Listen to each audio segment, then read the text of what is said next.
I used to think my marriage was unbreakable. Emily and I had 6 quiet years together, filled with routines that made life feel safe. Coffee at dawn, long drives on weekends, whispered jokes at night. She was steady, kind, and grounded in a way that kept me calm. We never had explosive fights or grand romantic gestures, we just fit. And for a long time, that felt like enough. But lately, small things started to shift. Her phone stayed face down during dinner. She'd laugh at messages she wouldn't show me. She began working late, sometimes coming home with the faint scent of perfume that wasn't hers. When I asked if everything was okay, she smiled, tired but reassuring. Just projects piling up, she said. I believed her, at least I wanted to. Yet something in me began to stir, a quiet unease, like a draft creeping under a closed door. Every time she looked at me, I wondered what I wasn't seeing. Still, I told myself that marriage meant trust, and trust meant not asking too many questions. I ignored the whisper of doubt because I didn't want to seem insecure. But the truth is, doubt doesn't need evidence. It only needs a moment of silence to grow roots. And in that silence, I started to lose faith, not in her, but in my own peace. It started small, checking her phone when she was in the shower, scrolling too fast to feel the guilt. There was nothing suspicious, no flirty messages, no late-night calls, but somehow that made it worse. The absence of proof felt like proof itself. Why was I looking if I trusted her? Why couldn't I stop? Her new perfume, the one she said a coworker recommended, clung to the car seat even after she left for work. Her late returns became more frequent, her explanations shorter. I told myself not to overthink, but the voice in my head was relentless. Something's off, it said. You're being played. One night over dinner, she mentioned a team meeting that would go late. I nodded, pretending to be supportive, but inside, my stomach burned. After she left, I installed a tracking app on her phone. I justified it as protection, not paranoia. When the map finally updated, her location blinked near a hotel, not her office. My heart dropped. I stared at the screen, replaying every conversation we'd had that week. I drove there in silence, hands gripping the wheels so tight they hurt. The parking lot was dim, quiet, unremarkable. Her car sat in a corner space. I wanted to go inside, to catch her, to end the uncertainty, but I couldn't move. I just watched the windows, every light that went out feeling like another piece of trust dying inside me. I sat there until dawn, my mind spinning stories I'd never be able to prove. When she came home the next morning, her smile faltered at the sight of me waiting. I asked where she'd been.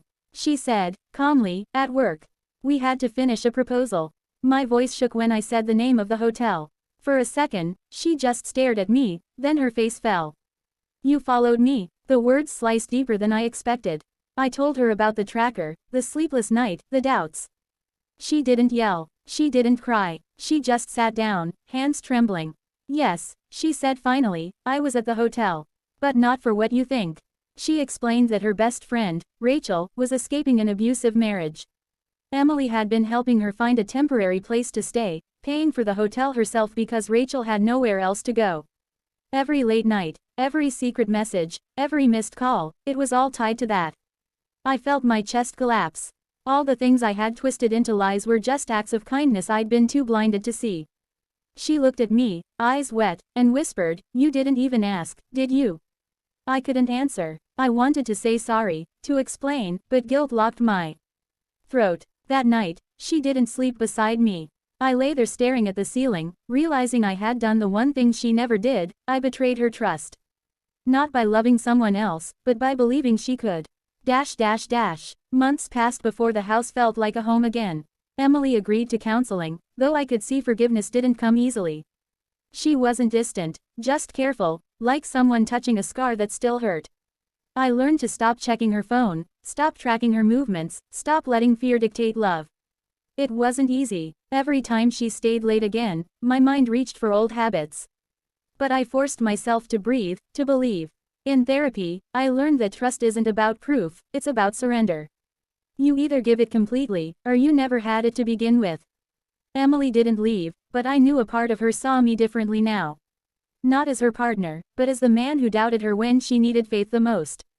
One evening, as we sat watching the sunset, she said quietly, I never blamed you for being afraid. I just wish you'd come to me first. Her words weren't angry, They were weary. That hurt more than shouting ever could. We're still together, still healing, but things aren't the same. Love survived, but innocence didn't. I used to think betrayal only came from lies and cheating. Now I know it can come from silence, suspicion, and the need to be right.